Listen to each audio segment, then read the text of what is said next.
함께 그린 교회 오신 사랑하는 성도님들 환영하고 축복합니다. 또 명절을 지나고 또 이렇게 우리가 또 함께 예배할 수 있으면 기쁨이고 감사인 것 같습니다. 우리 좌우에 있는 분에게 이렇게 한번 인사하시면 어떨까요? 하나님이 당신을 사랑하십니다. 함께 그린 교회는 하나님만 사랑하시는 게 아니라 나도 당신을 사랑합니다. 이렇게 하면서 서로 사랑하는 교회가 되기를 원합니다. 나도 당신을 사랑합니다. 한번 인사해 주시겠습니까? 예. 우리 교회를 위해서 2학기가 이제 다 다락방도 그렇고 또 신앙 강좌도 그렇고 다 개강을 했는데요. 교회 홈페이지에 보시면 공지사항에 교회 각 부서의 기도 제목을 올려드렸습니다. 특별히 교회를 위해서 또 각 부서를 위해서 함께 기도해 주시면 감사하겠습니다. 우리 주일학교 교사를 계속 모집하고 있습니다. 또 올해도 부족하지만 또 내년을 위해서도 계속 교사가 필요한데요. 우리 킨더와 키즈, 유스그린 또 우리 교사분들로 또 지원해 주시면 감사하겠습니다. 우리 교우 소식 보시면 우리 남기승, 이예슬 성도님 가정이 이제 돌아오는 토요일 4시 20분에 문정동에 있는 루이비스 컨벤션에서 결혼식이 있다고 합니다. 이 가정을 위해서 기도해 주시고 정말 하나님이 기뻐하시는 그리고 세상에 본이 되는 성경이 말하는 그런 가정을 이루어갈 수 있도록 축복해 주시면 감사하겠습니다. 우리 하나님 말씀 같이 보도록 하겠습니다. 우리 로마서 12장 1절 한 절인데 우리 다 같이 일어나셔서 함께 한 목소리로 같이 읽도록 하겠습니다. 함께 읽겠습니다. 로마서 12장 1절입니다. 시작. 그러므로 형제들아 내가 하나님의 모든 자비하심으로 너희를 권하노니 너희 몸을 하나님이 기뻐하시는 거룩한 산 제물로 드리라. 이는 너희가 드릴 영적 예배니라. 아멘. 자리에 앉아주시기 바랍니다. 작년 1월 미국의 애리조나 기독교 대학 문화연구센터에서 만 18세 이상의 미국인 2,000명을 대상으로 이런 설문을 한 적이 있었습니다. 그 중에 자신을 기독교인으로 칭한다, 그러니까 나는 기독교인이다 라고 묻는 질문이 있었는데 무려 68%의 사람들이 나는 기독교인입니다 라고 대답을 했다라는 거죠. 근데 이 수치가 68% 수치가 사실은 꽤 높은 수치임에도 불구하고 한 2020년 3년 전보다 4%가 줄어든 것이었다고 합니다. 그러니까 매년 미국에서도 나는 기독교인입니다, 나는 그리스도인입니다 라는 사람들이 줄어들고 있다라는 거죠. 그래도 68%나 되는 숫자는 어마어마한 숫자 아닙니까? 근데 그 다음 질문에 이런 것이 있었습니다. 하나님이 주신 소명, 삶의 목적이 있다. 얼마나 많은 사람들이 여기에 예스라고 대답했을까요? 68% 사람들이 나는 기독교인입니다 라고 했으니까 한 60% 언저리는 돼야 되지 않을까요? 그런데 46%만이 그렇다라고 대답하였다라는 거죠. 근데 이게 퍼센테이지도 그렇지만 이 결과가 3년 전에 비해서 무려 20%나 하락한 결과였다라는 거죠. 그러니까 단순히 수치상으로도 그 대답해줬던 사람들의 나는 그리스도인입니다 했던 사람들에서 절반도 안 되는 사람들만이 내 삶의 목적, 소명이 나는 있습니다 라고 대답했다라는 거죠. 근데 더 심각한 것은 뭐냐면 그 안에는 썬데이 크리스찬이라든지 문화적으로 예수님을 믿는 사람도 있으니까 그럴 수 있지 않겠습니까? 그래서 더 깊이 질문이 들어갔습니다. 거듭남을 경험했습니까? 라는 질문을 한 거죠. 나는 거듭났습니다, 나는 예수 그리스도를 믿으면 거듭났습니다 라는 그 사람들에게 똑같은 질문을 했다라는 거죠. 그러면 거듭난 사람들이니까요, 예수의 그리스도의 피로 말미암아 거듭난 사람이기 때문에 그 퍼센티지가 달라져야 되는데 놀라운 것은 아까와 똑같은 46%의 사람들만이 나에게는 삶의 소명이 있고 삶의 목적이 있다라는 것을 믿고 살아가고 있다라는 대답을 해 주었다라는 거죠. 이 답이 무려 3년 전에 비해서 42%나 하락한 그런 대답이었다라는 것입니다. 제가 이 조사 결과를 이렇게 보면서 그리스도인이라고 하면서도 나는 기독교인입니다 라고 말하는 분들이나 심지어는 나는 거듭났습니다, 예수 그리스도가 나의 구주십니다 라고 고백하는 그런 사람들 중에 자신의 삶의 목적이 무엇인지를 모른다거나 그냥 그것을 잊고 살아가는 사람들이 참 많다라는 것이 충격적으로 다가왔습니다. 여러분은 별로 충격적이지는 않으신가 봐요. 저는 그런 여러분의 얼굴이 정말 충격적입니다. 여러분, 이게 얼마나 놀라운 일입니까? 나는 그리스도인입니다. 나는 거듭났습니다. 그런데 이 거듭남을 주신 그 하나님이 내 삶의 소명이나 목적이 무엇인지를 알지 못하면서 그냥 살아가고 있는 사람들이 많다라는 거죠. 혹시 여러분은 어떠십니까? 우리 삶에도 혹시 하나님이 내게 주신 삶의 목적이나 소명을 알지 못하고 그냥 교회에 오고 세상에서 살아가고 있는 그런 모습의 크리스찬들은 아닙니까? 아마도 여러분들에게 그럼 여러분들의 소명은 무엇일까요? 여러분의 삶의 목적은 무엇일까 묻는다면 여러분들은 아마 말씀들을 가지고 그것들을 찾아보려고 할 것입니다. 성경을 좀 아시는 분들은 아마 마태복음 28장 19절 20절 말씀이요, 너희는 가서 모든 민족으로 제자를 삼아 아버지와 아들과 성령의 이름으로 세례를 베풀고 내가 너희에게 분부한 모든 것을 가르쳐 지키게 하라.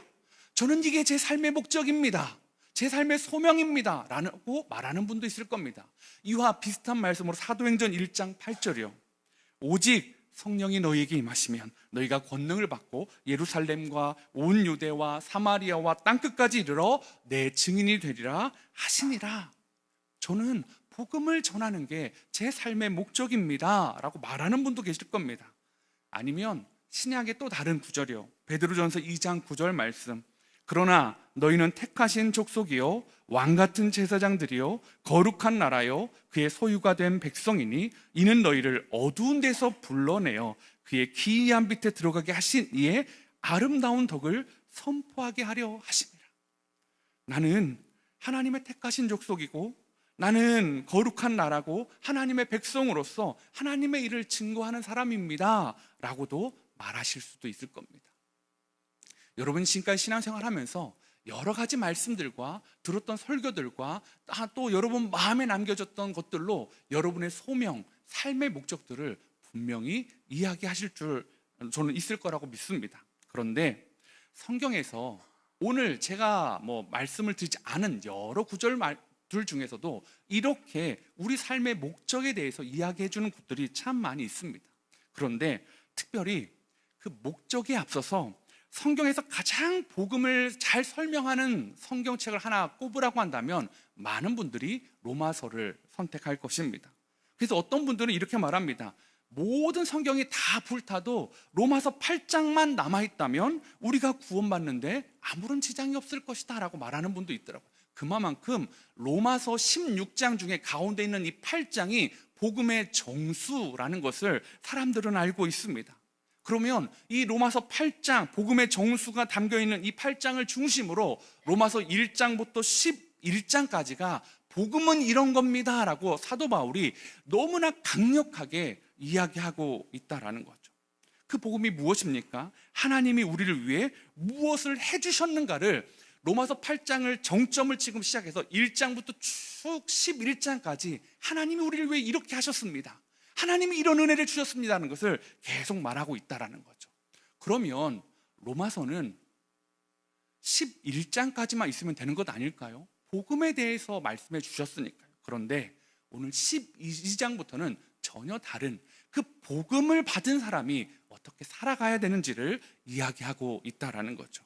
12장 1절은 이렇게 말합니다. 그러므로 너희에게 이 선물을 복음을 받았으니까 그 복음을 가진 사람들은 그러므로 라고 시작하면서 형제들아 내가 하나님의 모든 자비하심으로 너희를 권하노니 너희 몸을 하나님이 기뻐하시는 거룩한 산 제물로 드리라. 이는 너희가 드릴 영적 예배니라.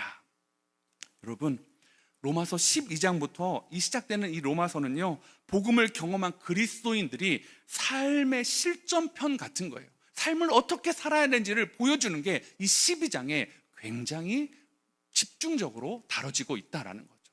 그래서 앞으로 몇 주간 이 로마서 12장을 여러분과 함께 이야기해 보려고 합니다. 그러면 이 11장까지의 복음의 근거가 압축해가지고 그러므로라는 이 12장 1절을 통해서 받고 있는데요. 그게 뭐냐면 그러므로 형제들아 하나님의 모든 자비하심으로 너희를 권하노니 라고 말하고 있습니다. 복음의 근거가 어디에 있습니까? 하나님의 자비하심에 있다라는 거죠. 복음은 우리가 노력해서 얻은 결과물이 아니라 철저하게 하나님의 선물, 하나님의 자비, 하나님의 은혜에서 우리에게 주어졌다라는 것을 로마서 12장 1절은 다시 한번 정리하고 있다라는 것입니다. 바울은 이러한 얘기를 에베소서 2장 8절에서도 말해주고 있습니다. 에베소서 2장 8절을 한번 같이 읽도록 하겠습니다. 시작.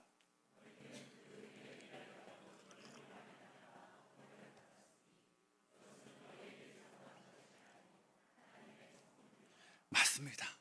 뭐라고요? 하나님의 선물이라고요. 너희에게서 난 것이 아니라고 말하고 있다라는 거죠. 그래서 자랑할 것이 없다라고요. 그런데 성경은 그 선물 받았으니까 끝! 그것이 아니라 그 다음에 선물 받은 사람은 이렇게 태도를 보여야 돼, 이런 삶을 살아야 돼 라고 말하면서 12장을 열고 있다라는 거죠. 그리고 모든 하나님의 자비하심으로 그것을 권면하고 있다라는 것입니다.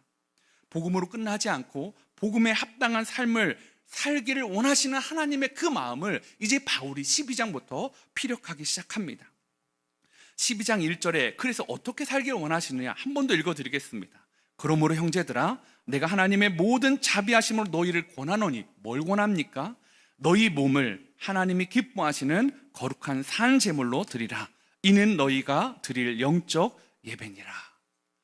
이 부분을 칩 잉그램 목사님이 자신의 책에서 그냥 한 단어로 요약하는데, 너희 몸을 하나님이 기뻐하시는 거룩한 산 제물로 드리라. 이는 너희가 드릴 영적 예배다. 이것을 전적인 헌신, 위탁이라는 단어로 표현하고 있더라고요. 오늘 그래서 하나님께 우리 삶을 위탁드리기 위해 우리가 해야 되는 것들 무엇일지를 여러분과 이야기를 나눠보려고 합니다. 하나님께 우리 삶을 위탁드리기 위해 첫 번째요, 하나님에 대한 오해를 풀어야 한다라는 것입니다. 여러분의 인생에서도 분명히 하나님께 전적인 헌신, 위탁을 결심했던 시기가 분명히 있으실 겁니다. 언제 이렇게 딱 떠오르는 시기가 있습니까? 저는 문득 딱 하면 떠오르는 시기는 그냥 수련회 때예요. 학생 때, 수련회 때 내가 정말 주님을 위해 살겠습니다 라고 고백했던 그 시간이요. 어느 수련회인지는 모르지만 여러 번 있었던 것 같아요. 그 강사 목사님이 말씀을 통해서 주님을 위해 살기로 결심하는 분들은 일어나십시오. 또 안 일어나면 또 일어나십시오. 이래도 안 일어나실 겁니까? 그래도 아직도 앉아있으면 진짜 안 일어나실 것입니까? 그러다 나중에는 그러면 선교사로 갈 수 있습니다. 그러면 가기 싫어가지고 이제 또 이렇게 일어났던 기억이 있습니다. 그때 그러면서 막 목사, 선교사 막 이런 것들을 하실 분들 막 일어나라고 할 때 일어나기가 쉽지가 않은 거예요. 왜요? 목사나 선교사는 내 삶을 다 드리는 전적인 헌신이요, 위탁된 사람만이 갈 수 있는 건데 내가 그렇게 할 수 있을까라는 그 두려움과 또 한편에는 그렇게 하고 싶지 않은 마음도 솔직히 있었다라는 거죠. 그렇게까지 아니라면 이렇게 하시죠. 보내는 선교사로 작정하십시오. 알겠습니다. 가기는 싫으니까 이제 보내는 선교사로 이렇게 작정했던 그런 기억들이 분명히 있다라는 거죠. 그래서 그렇게 하나님께 이 전적인 헌신된 삶, 맡겨드리는 위탁이 너무 부담돼서 늦게까지 버티다가 결단하고 했는데요. 여러분의 추억은, 여러분의 기억은 어떻습니까? 저랑은 좀 다르게 너무나 뜨겁고 너무나 아름답고 너무나 고귀한 혹시 그런 모습으로 남아 있으십니까? 그런데 그 결단이 내가 진짜 주를 위해 살겠습니다, 내 삶을 주님께 위탁드립니다, 나는 주를 위해 전적인 헌신을 하겠습니다 라는 그 삶의 그 고백이 혹시 그 어느 시점에 머물러 있는 건 아니십니까? 그냥 그 한 번이요, 그 이후로 혹시 우리 삶에 이 전적인 헌신과 위탁이 사라져버린 건 아닐까요? 한 번 불타오르고 끝나버리는 것이 전적인 헌신이 아닐 텐데 우리 삶 가운데 매일 반복돼야 되는데, 우리의 전적인 헌신과 하나님께 맡겨드리는 위탁이 계속 반복돼야 되는데 그 한 번에 멈춰 있는 건 아닐까요? 두 번째 오해는 이 전적인 헌신에서 오는 오해일 수 있습니다. 지금보다 더 헌신하라는 말처럼 들리잖아요. 왜요? 난 지금도 헌신하고 있는데. 특별히 우리 사랑하는 일부에 있는 성도님들 헌신 많이 하시잖아요. 순장도 하시고 교사도 하시고 찬양팀도 하시고 또 뭐 중보기도도 하시고, 이거 끝나고 또 각자의 봉사의 자리로 나가셔서 주차도 하시고 안내도 하시고 막 여러 가지 일들 하는데, 마치 이걸 하면 헐, 더 하라고? 지금 목사님이 그걸 얘기하는 걸까? 오늘 설교는 위험한데? 오늘 이 말씀은 조금 비껴가야 될 것 같은데, 은혜가 되면 안 될 것 같은데, 혹시 그런 마음이십니까? 그게 오해라는 거죠. 여러분, 이 전적인 헌신은, 그래서 지금 여러분들의 헌신이 부족하니까 더 헌신하십시오. 더 헌금하십시오. 더 봉사하십시오. 더 여러분의 삶을 교회 안으로 끌고 들어오십시오. 여러분의 삶은 좀 내려놓고 교회 중심으로 살아가십시오라고 말하는 것이 아니다라는 것이죠. 이런 오해가 왜 우리 안에 많이 있습니까? 우리가 그런 설교들을 많이 듣고 그렇게 적용해 왔기 때문이다라는 것입니다. 그런데 오늘 이 전적인 헌신은요, 이런 협의적인 것이 아니라 훨씬 더 광범위하고 훨씬 더 아름다운 헌신을 이야기하고 있다라는 거죠. 세 번째 오해는 이 두 번째 오해와 조금 맞닿아져 있는데요, 또 이렇게 하는 거죠. 하나님, 내 것을 또 달라고 하시네. 지난번에 드렸는데 또 달라고 하시네. 그래서 내가 포기하지 않는 것을 끝까지 달라고 하시는 그 하나님 앞에 그 마음이 힘든 분들이 분명히 있을 겁니다. 내 시간, 내 물질, 내가 사랑하는 것 또 뺏어가려고 하는 거 아니야? 내가 이거 드리면 손해보는 것 아니야? 라고 생각하는 거예요. 왜요? 지금까지도 그런 시간과 물질과 수없이 많은 것들을 하나님께 드려왔는데 그 안에서 어려움도 있으셨던 거죠. 결과적으로 어쩌면 손해라는 결론을 나름대로 내신 분들도 있을 줄도 모르겠습니다. 그런데 오늘 여기서 말하는 그 헌신은 절대 그렇지 않다라는 것을 성경이 로마서에서 말씀하고 있다라는 거죠. 그냥 하나님이 여러분의 마음을 한번 뜨겁게 하시고 여러분의 눈에 눈물을 고이게 하셔서 여러분의 마음을 막 감동 격양시키셔서 헌금이나 봉사나 아니면 교회의 어떤 일들을 수행하는데 여러분들을 끌어들여서 그 일을 하게 하는 것, 그것이 하나님의 뜻이 아니다라고 성경은 말하고 있다라는 것입니다. 왜요? 하나님은 돈이나 여러분의 시간이나 여러분의 그 무엇이 필요한 분이 아니시기 때문입니다. 1절에서 너희 몸을 하나님이 기뻐하시는 거룩한 산제물로 드리라 라는 이 여기서 사용하는 몸이요, 그냥 이게 육신의 몸이 아니라 헬라어로 소마라는 단어인데요, 이것은 육신이 아니라 전체적인 모든 존재를 말하고 있다라는 거죠. 우리의 전 존재를 말하는 것입니다. 우리의 모든 소유를 말하는 거죠. 여기에는 우리의 계획도 포함되어 있고 우리의 꿈도 들어가 있고 우리의 물질도 시간도 가정도 일터도 심지어는 자녀까지도 모든 것이 다 포함되어 있다라는 거죠. 하나님은요, 오늘은 이게 필요하구나, 오늘은 저게 필요하는 게 아니라 늘 원하시는 건 무엇입니까? 오늘 나는 네가 필요해. 오늘 나는 너를 원해. 나는 너의 시간, 너의 돈이 아니라 너의 무엇이 아니라 나는 오늘 너를 원해 라고 계속해서 말씀하시는 분이시기 때문이다라는 것입니다. 그런데 우리는 자꾸 하나님은 내가 가지고 있는 무언가를 자꾸 원하신다라고 오해하기 쉽게 그렇게 생각할 때가 많이 있습니다. 그런 사건들이 성경에서도 몇 가지가 있는데 그 중에 아마 가장 뚜렷한 것이 아브라함과 이삭의 이야기일 것입니다. 하나님이 아브라함에게 그 늦은 나이에 귀한 아들을 선물로 주셨습니다. 그런데 하나님이 어느 날 그 아들이 잘 커서 눈에 넣어도 아프지 않은 아들, 진짜 하나님이 주신 선물, 그 아들을 다시 달라고 합니다. 아브라함에게 아들 이삭은 하나님이 주신 선물이었잖아요. 그리고 하나님이 주신 선물일 뿐만 아니라 하나님이 주신 약속을 이루어가긴 통로였습니다. 그런데 그 너무 애지중지하니까 하나님이 그거 달라고 하는 것처럼 느끼실 수 있는 거 아니겠습니까? 그런데요, 그것이 아니었습니다. 하나님이 이거 뺏고 다른 거 줄게. 너 내가 준 이삭한테 오류가 있네? 아이고, 이거 믿음의 자석, 믿음의 가문을 이렇게 좀 얘는 좀 부족한 것 같아. 새로운 걸 줄게. 그게 아니었습니다.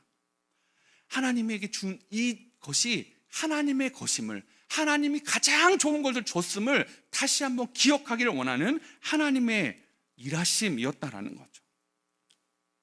그래서 히브리서 11장 19절에 이렇게 말합니다. 그가 하나님이 능히 이삭을 죽은 자 가운데서 다시 살리실 줄로 생각한지라. 비유컨대 그를 죽은 자 가운데서 도로 받은 것이니라. 아브라함이 드릴 수 있었던 것은, 내 아들이 키워보니까 얘가 하자가 있구나, 하나님 얘로는 불가능할 것 같으니까 새 아들을 주십시오라는 그게 아니었습니다. 이미 하나님이 최고의 선물을 주셨는데 이 아들을 드리면 새로운 더 좋은 아들이 아니라 이미 최고의 선물인데 그것이 하나님 앞에 드리면 하나님이 그 아들을 도로 살리실 것을 그는 믿고 있었다라는 거죠. 여러분, 전적인 헌신, 위탁은 하나님께 내 삶이 하나님의 것입니다를 고백하는 것, 내게 있는 것이 하나님이 주신 것입니다를 고백하며 그것이 결코 하나님 앞에 드릴 때 손해가 아닙니다라는 고백을 할 수 있는 사람이 전적인 헌신과 전적인 위탁의 삶을 살아갈 수 있다라는 거죠. 여러분, 한번 제가 여러분에게 여쭤보고 싶습니다. 하나님께 전적인 헌신, 위탁을 하는 것은 손해가 아닙니까? 여러분, 많이 힘드십니까? 여러분, 정말 어떠십니까? 여러분에게 지금 제가 또 여러분들을 쥐어 짜가지고 여러분 헌금하라고, 여러분 더 봉사해야 된다고 그 얘기를 하는 것 같으십니까? 그 얘기가 아니지 않습니까? 오늘 이 헌신, 이 위탁은 우리의 모든 것을 하나님이 원하신다라는 겁니다. 그리고 하나님은 내가 너무 소중히 하는 거, 아끼는 거, 빼앗기고 싶지 않은 걸 뺏어가는, 그래서 이것보다 내가 더 소중하지, 그런 유치한 하나님이 아니시다라는 거예요. 더 좋은 걸 이미 주셨고 그것들을 드린다 할지라도 이미 내가 받았다, 네가 나를 사랑한 줄 안다, 그러면서 그에게, 아브라함에게 복의 근원이 되는 은혜들을 흘려보내주는 그런 하나님이시다라는 것입니다. 칩 잉그램 목사님이 이렇게 말합니다. 위탁이란 어떤 좋은 것을 내게로부터 거두어가는 것이 아니라 하나님의 가장 크고 좋은 복이 내 안으로 흘러 들어오는 통로라는 것을 깨닫게 하는 것이라고 말입니다. 여러분 안에 하나님이 무엇을 원하시는 것 같으십니까? 하나님이 그걸 너무 갖고 싶어서 그러시는 걸까요? 아니요. 여러분 안에 그게 누구 건지를 한 번 더 점검해 보기를 원하시는 겁니다. 그 누가 줬어? 제가 아이를 키우면서 그런 적 있습니다. 뭐 맛있는 거 사주고요, 아빠 하나 줘. 어렸을 때, 지금은 그러면 뭐 되지도 않습니다. 어렸을 때 아빠, 그럼 처음엔 안 줘요. 그럼 딸이 둘이 있으니까 또 다른 애한테 해요. 아빠 하나만 줘. 그럼 주는 애한테는 여러 개를 꺼내 딱 줘요. 그럼 그 안 줬던 애가 눈치를 봐요. 그러더니 어떻게 하죠? 아빠 여러분, 제가 왜 달라고 할까요? 그게 너무 먹고 싶어서? 아니요. 진짜 그게 나의 사랑이고 내가 너를 얼마나 사랑하는지를 알려주고 싶기 때문이었습니다. 여러분, 우리 하나님을 오해하지 않으시기 바랍니다. 여러분에게 더 많은 헌금이나, 사실 요새 경제적으로 너무 어렵잖아요. 하나님이 이 어려운 때에 너는 이렇게 많은 헌금을 했고 그걸 기뻐하시는 분은 아니십니다. 여러분의 마음이 어떠시냐고요. 여러분이 진짜 삶에서 지치면서도 교회 와서 봉사하시는 것, 그게 시간이 적든 많든, 뭐 그게 누구에게 보기에는, 어떤 사람이 보기에는 이건 중요해 보이든 뭐 덜 중요해 보이든 그것을 말하는 게 아니시다라는 것입니다. 하나님은 여러분을 기뻐하십니다. 여러분을 얻기 위해서 독생자이신 예수 그리스도를 그래서 아낌없이 우리에게 주신 분 아니시겠습니까? 이 마음이 시편 84편 11절에도 고스란히 드러나 있습니다. 여호와 하나님은 해요 방패시라. 여호와께서 은혜와 영화를 주시며 정직하게 행하는 자에게 좋은 것을 아끼지 아니하실 것임이니이다. 하나님이요, 하나님을 사랑하는 자, 하나님을 해와 방패로 여기는 자, 그리고 하나님의 은혜를 붙잡고 사는 자에게 가장 좋은 것을 아끼지 않으신대요. 여러분, 이걸 믿으십니까? 그때에 우리는 이 바쁜 현대 사회 가운데서도 하나님 앞에 헌신할 수 있는 겁니다. 우리는 그래서 우리의 11조를, 우리의 마음을 하나님 앞에 표현하는 것 아니겠습니까? 제가 이 설교를 준비하면서 하나님 진짜 우리 성도님들한테 단순히 좀 헌금 많이 해라, 봉사 많이 해라가 아니라 진짜 전적인 헌신, 위탁된 삶의 모습을 좀 이야기할 수 있는 걸 좀 보여주십시오. 하나님 그런 샘플을 좀 보여주십시오. 기도하고 있었는데요. 지난 주간에 제가 이제 지방에 아는 후배 목사를 좀 만나러 내려간 적이 있었습니다. 그 목사하고 만나서요, 뭐 다른 일정 때문에 있었는데 이제 기차를 타기까지 한 3시간 반 정도가 있었는데 이 목사님이랑 만나서 원래는 뭐 밥도 먹자 뭐 이렇게 했는데요. 밥이 뭡니까? 막 서로 이야기하니라고. 어떤 얘기요? 교회 이야기하니라고. 그냥 밥 먹으러 가지 말고 교회 이야기만 하자. 밥이 뭐가 중요하냐. 그러면서 막 교회 이야기를 한 적이 있었습니다. 근데 그러면서요, 거의 2시간 반, 3시간 동안 교회 이야기를 특별히 저는 이제 조금 하고 주로 듣는 입장이었는데요. 그 목사님 입에서 쏟아져 나오는 그 이야기가요, 하나님이 저에게 이게 전적인 헌신이야, 이게 위탁이야, 계속 말씀해 주시는 것 같더라고요. 그분이 하는 얘기는 이런 것들이 아니었습니다. 우리 교회는 이렇게 높은 직위의 분이 교회에 있어요. 우리 교회는 이렇게 봉사를 많이 하세요. 이런 게 아니었어요. 어떤 얘기인 줄 아셨냐면 이런 거였습니다. 정말로 그런 대접을 받지 않아도 되는데 예수님 때문에 그분이 복음을 전하다가 물벼락을 맞아요. 요즘 시대에도 예수님 때문에 물벼락을 맞는데요. 예수님 때문에 정말로 겸손히 섬기기 위해서 그렇게 하지 않아도 되는데 다른 사람의 가방을 들어줘요. 회사에서는 그런 일을 할 수 있는 직급도 아니신데 그렇게 살아가요. 예수님 때문에 가난하지만 기꺼이 자신의 삶을 드리는 일들을, 복음을 증거하는 일을 하기 위해서 그렇게 살아가는 사람분들의 이야기를 막 쏟아놓는데요. 아, 이런 분들은 주를 위해 진짜 위탁된 사람들만이 살아가는 삶의 모습이겠구나 라는 생각을 제가 해보게 되었습니다. 여러분, 우리 교회는 어떻습니까? 우리 교회는 이 전적인 헌신과 위탁된 분들이 얼마나 있으십니까? 몇 퍼센트 있을까요? 46%? 혹시 그 퍼센트는 아닐까요? 저는 그렇지는 않을 거라고 생각합니다. 그런데요, 더 많아지길 원합니다. 저는 함께 그린 교회가 100% 하나님께 전적인 헌신과 위탁을 하면서 살아가는 그런 성도들과 그런 목회자가 있는 교회가 되기를 소망해 봅니다. 왜요? 주님이요, 그걸 위해서 우리를 불러주셨다라는 겁니다. 그리고 산 제물이 되는 삶을 살아가라라고 말씀하고 있습니다. 여러분, 산 제물이라는 게 얼마나 모순된 이야기입니까? 제물을 드린다고 할 때는 제물은 어떻게 해야 제물이 되죠? 죽어야 제물이 될 수 있습니다. 그런데 왜 산 제물일까요? 왜 죽은 제물이 아니라 왜 산 제물이라고 말했을까요? 예수님이 이미 죽으셨으니까요. 이제는 그 제물은 살아있는 제물, 너희의 삶을 제단에 올려라, 너희의 삶을 예배로 드려라 라고 말씀하시는 하나님의 말씀이다라는 겁니다. 여러분, 여러분의 삶을 하나님이 받으시기에 얼마나 아름답습니까? 예전에는요, 흠이 있는 짐승은 하나님 앞에 드릴 수가 없었습니다. 여러분의 삶은 얼마나 하나님께 초점이 맞춰져 있냐고요.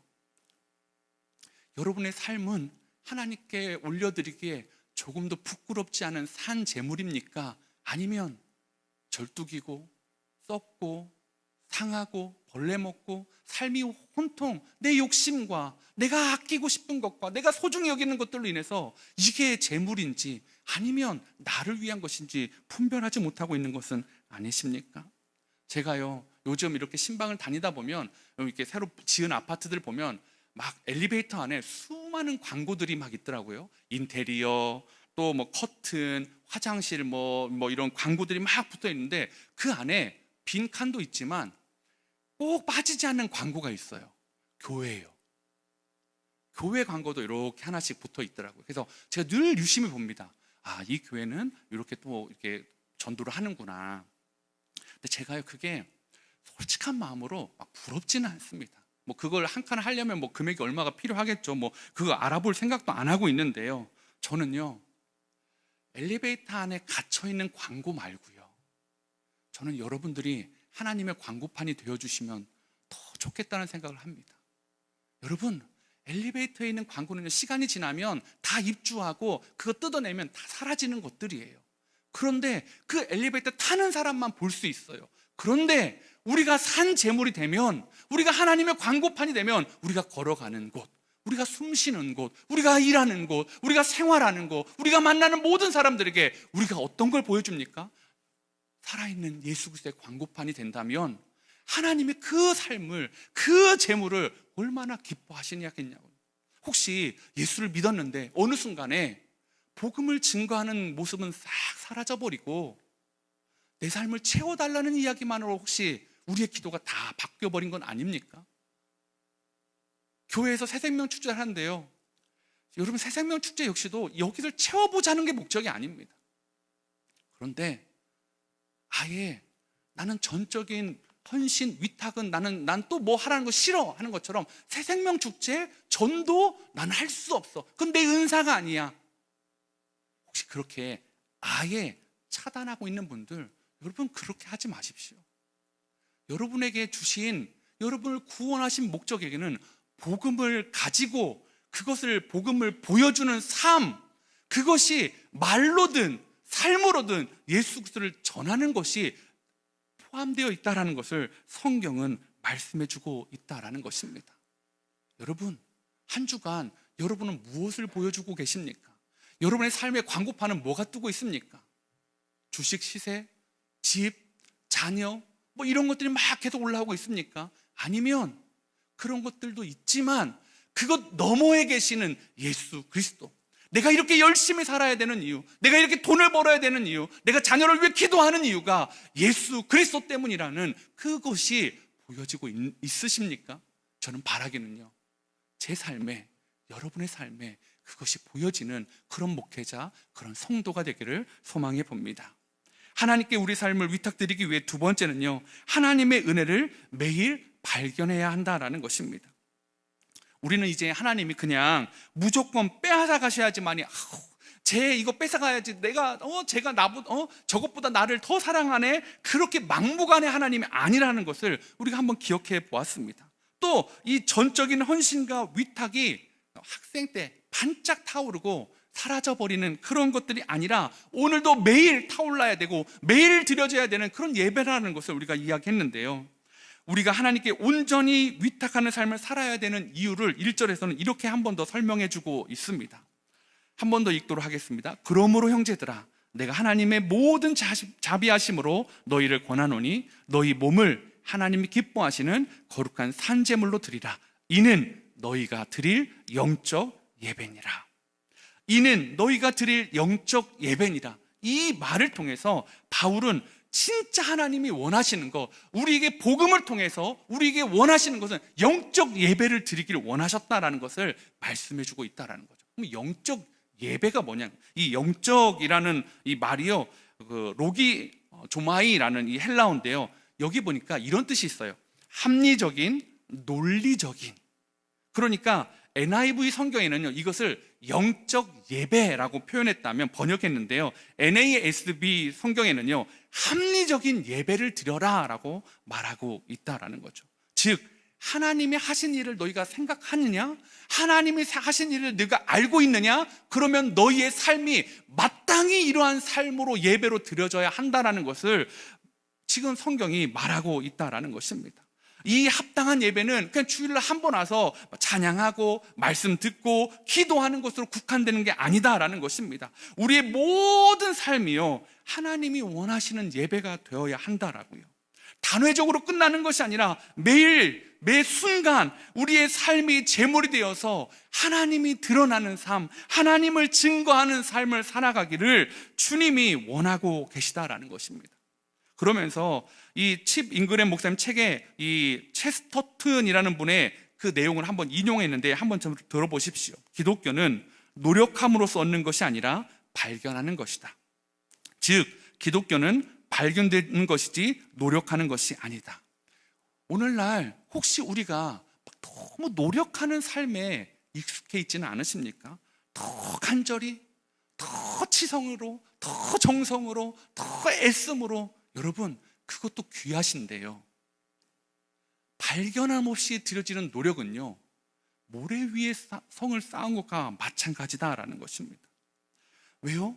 기독교는요, 우리의 노력이 중심이 아닙니다. 예수 그리스도의 은혜, 하나님의 선물로부터 시작하였습니다. 그러면 그 선물을 발견한 사람이 합당한 삶을 살 수 있다라는 거죠. 어떻게 전적인 헌신과 위탁을 할 수 있을까요? 노력하는 거요? 그것도 귀하신데요, 날마다 주님이 내 삶에 어떤 일을 하셨는지를 발견하는 겁니다. 여러분의 삶에 주님이 어떤 일을 하셨습니까?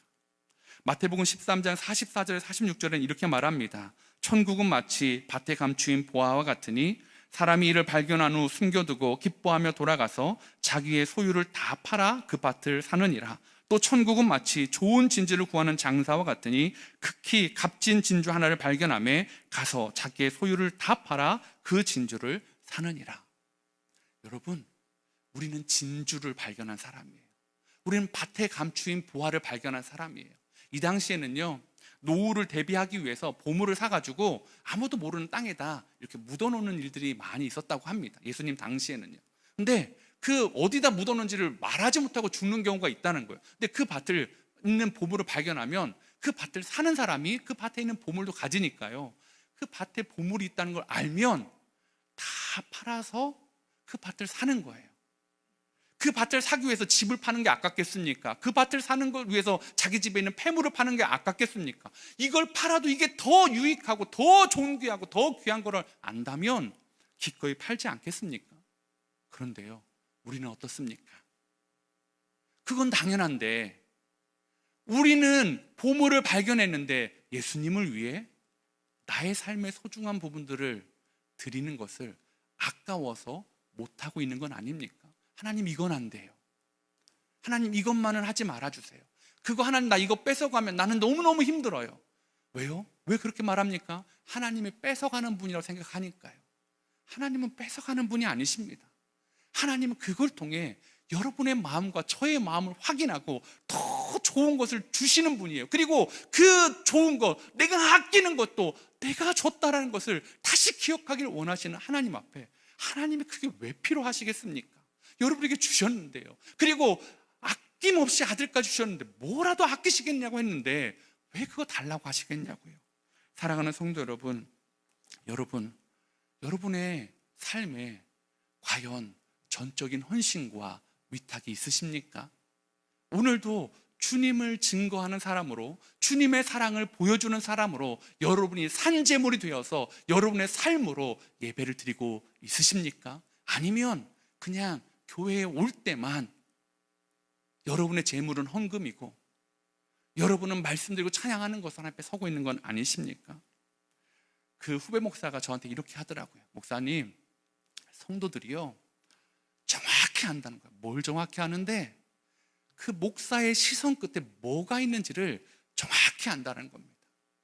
그 목사가 복음을 이야기하는 건지, 복음을 이야기해서 막 전도하자고 하는 건지, 아니면 교회를 키우기 위해서 전도하자고 하는지 정확히 안 돼요. 참 놀랍지 않습니까?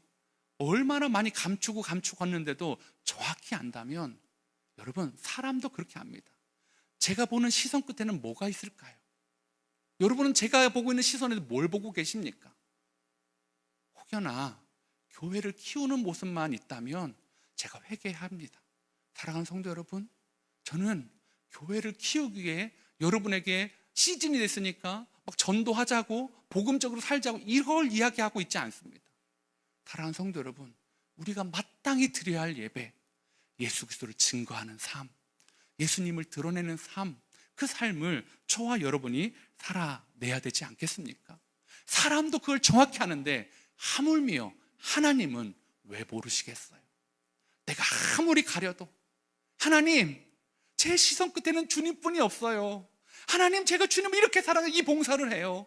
하나님, 제가 주님 너무 사랑해서 이 헌금을 드려요. 근데 주님 뭐라고 하셨죠? 저 부자는 아니야. 저 과부의 2렙돈을 봐라. 주님은 정확히 하십니다. 사랑하는 성도 여러분, 저는 몰라요. 저는 잘 모릅니다. 저는 아둔하고 지혜가 없어서 잘 모를 수 있어요. 근데 주님은 정확히 아세요. 특별히 일부에 봉사하는 분들 많이 계시죠? 왜 봉사하십니까? 왜 봉사를 그만두지 못하십니까? 그걸 해야 혹시 하나님이 나를 더 사랑한다고 생각하십니까? 진짜 여러분들 너무 감사합니다. 너무 정말 귀하게 섬겨주시는데요, 그걸 하면 하나님이 뭔가를 더 이루어 주실 거라고 생각하십니까? 그건 전적인 헌신과 위탁이 아니라 거래 아닐까요?